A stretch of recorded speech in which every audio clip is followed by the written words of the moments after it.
God has made it clear that we are His preferred agents of change to the world through the Holy Spirit. But sometimes, when truly no one is available, He'll go straight for us Himself.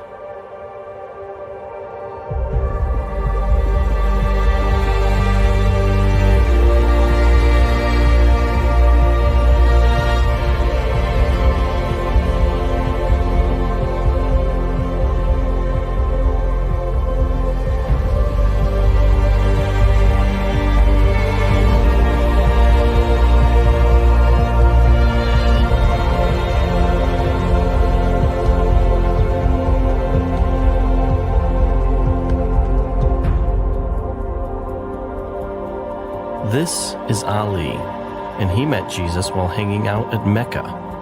Yeah, you heard me, Mecca, the epicenter for the Muslim faith. When he was younger, Ali was a raging alcoholic, and his drinking got so bad that he moved away from his wife and children in Turkey to Saudi Arabia, simply to protect them from himself.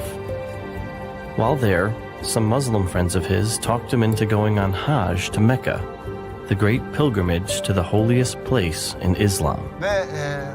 So I decided to go, and when I went there, everybody needs to sleep together. And everybody also goes 7 times around the Kaaba.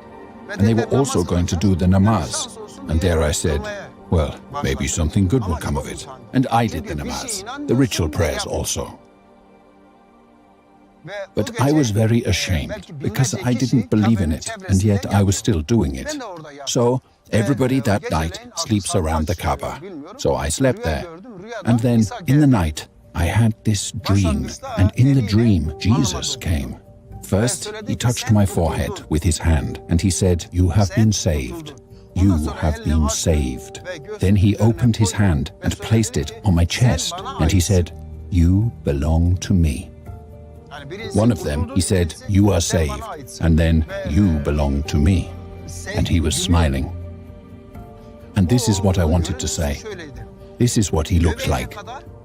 From his waist up, he was naked and shining pure white. He had a beard, like in the pictures, but a little bit longer. His hair and his beard, it was as if every hair was electrified light, shining from every hair. That's how handsome he was. And when he smiled, his teeth were shining white. And I was amazed at the way he stood there. And the lower part of him was like a cloud of melted iron. And in that cloud, he was taken up. And then a voice from here started to talk. And it was really moving around, in the same way that your mouth moves around when you talk. This voice started from right here. That's how it felt to me. So I woke up my friend, and I said to my friend, "Hey, look, do you hear that voice?" He said, "No." I said, "But I've had this dream. I saw Jesus." He said, "You ate too much food last night. You've gotten sick. Go back to sleep. What business does Jesus have in Muhammad's capital?" So I tried to go back to sleep, but the voice wouldn't let me. It kept talking to me, just like I'm talking to you. And when it was morning time, the friends came over to me, and they said, "Let's continue on the pilgrimage." And the voice was saying, "No, you're not going to go." It wouldn't let me. And the voice was saying to me, "Go and collect all your stuff and go back to your country. Look for your friends and find them."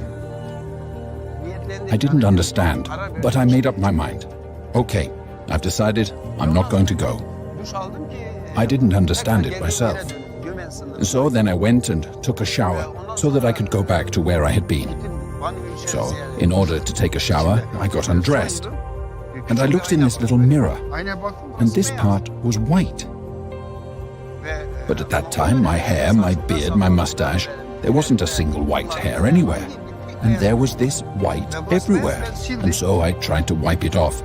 And when I wiped it, it didn't come off. I wiped it with water and soap, and it still didn't go away.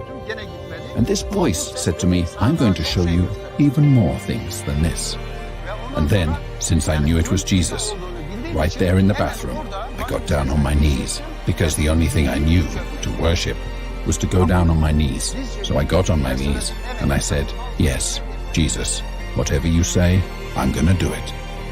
It's been years since this encounter, and his hair is beginning to gray, but to this day, his chest hair is still white where Jesus touched him in his dream.